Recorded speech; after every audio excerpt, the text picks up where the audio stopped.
So as I sit here, in freezing temperatures with my fireplace going and two dogs the size of horses, one Great Dane crossbreed called Revo and a Borbal named Roxy, peacefully sleeping in front of the comforting heat of the flames, I had this idea.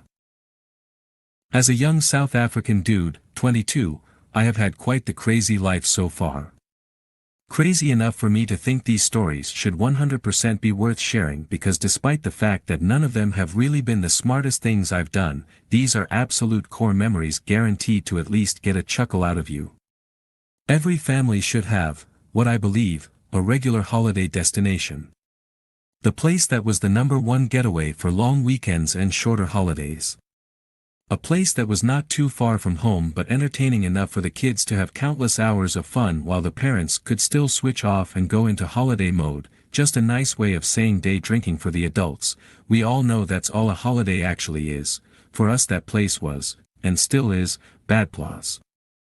A forever resort in Mpumalanga, South Africa, filled with swimming pools, slides, rides and entertainment for the whole family.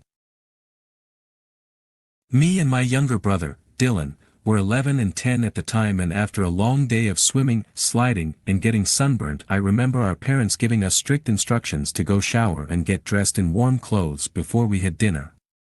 We were camping, so the only bathroom facilities we had access to in the resort were the public ablution blocks, where there were cubicles with either a bathtub and toilet or just a shower inside.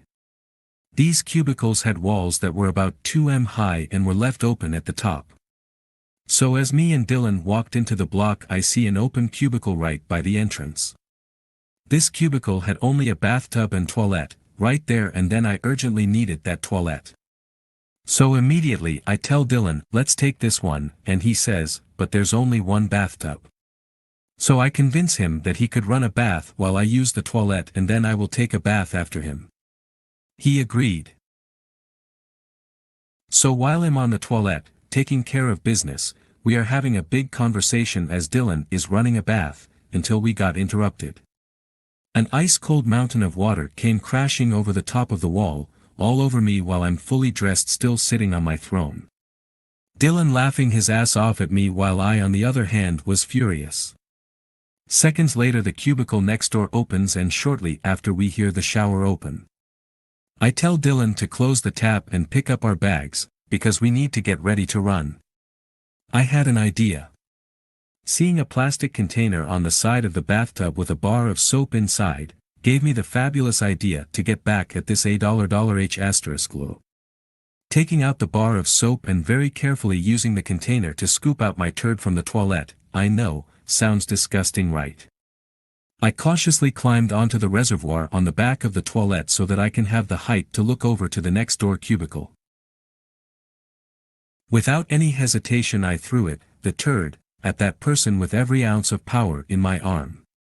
Me and Dylan ran out of those blocks faster than this person could realize what hit him, only to hear a full-grown man yell like a little girl just as we got outside.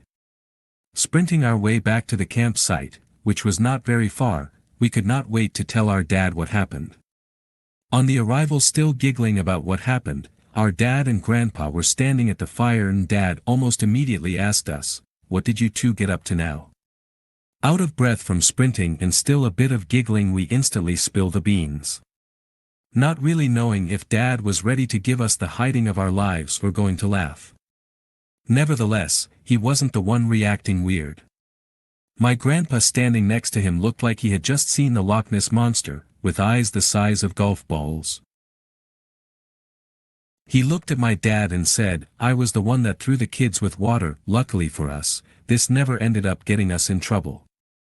Our parents had a much bigger laugh than we expected, and for the rest of that holiday Dylan and myself just prayed that the person from the shower never saw or recognized us.